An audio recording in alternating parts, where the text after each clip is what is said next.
evening, Anna.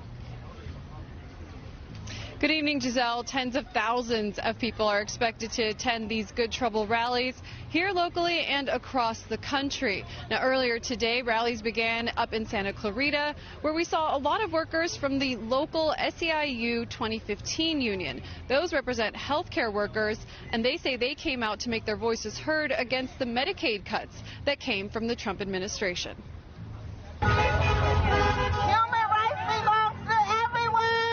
Horns were blaring and music played as dozens rallied in Santa Clarita Thursday morning, part of a nationwide protest against some of the Trump administration's recent policies. For longtime healthcare worker Miss Jackie Baker, the recent cuts to Medicaid in President Trump's spending plan is why she decided to come out and make her voice heard. That is going to affect us all because I'm in my late 70s and I'm a part of Medicaid. And that's going to hurt a lot of people as far as health care.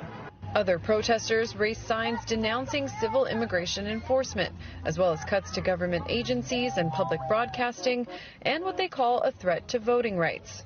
Thursday's rallies, both here in Los Angeles and across the nation, are part of a movement called Good Trouble Lives On, a nod to the late Congressman John Lewis, who died 5 years ago on July 17th.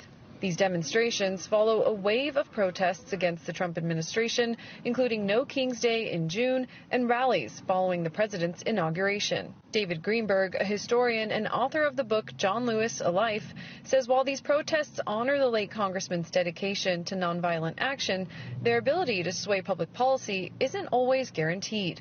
Sometimes protest is very effective.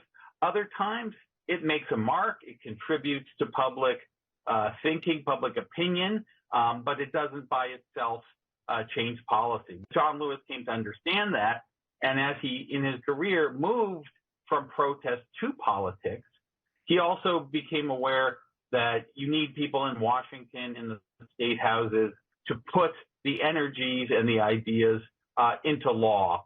In response to nationwide protests in John Lewis's name, who was a vocal critic of President Donald Trump, a spokesperson with the White House said, quote, nearly 80 million Americans gave President Trump a historic mandate to make America great again, and he is delivering on that promise in record time.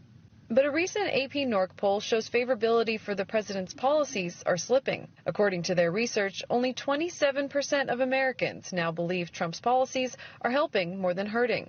49% believe they are hurting Americans, and 22% said they are making no difference. And whether rallying can help change the administration's stance or not, some protesters, like Miss Jackie, say it's still important to come out and express your concern. I came out to support human rights. It's not about a certain culture, but it's about us being human and having love. We all have the right to live with dignity. A message that she's hoping will reach the White House, or at the very least, her local elected leaders. And Giselle, a lot of the healthcare workers I spoke to said they're not just out there protesting Medicaid cuts, they were also against ICE deportations. As you know, many undocumented folks are skipping their medical appointments and not tending to some medical needs because of a fear of deportation. Yeah, and Anna, despite these rallies and the declining poll numbers on immigration particularly, the Trump administration is vowing to continue these raids. Tell me what you know about that. That's absolutely right. What we're seeing is the Trump administration doubling down on its policies despite these demonstrations.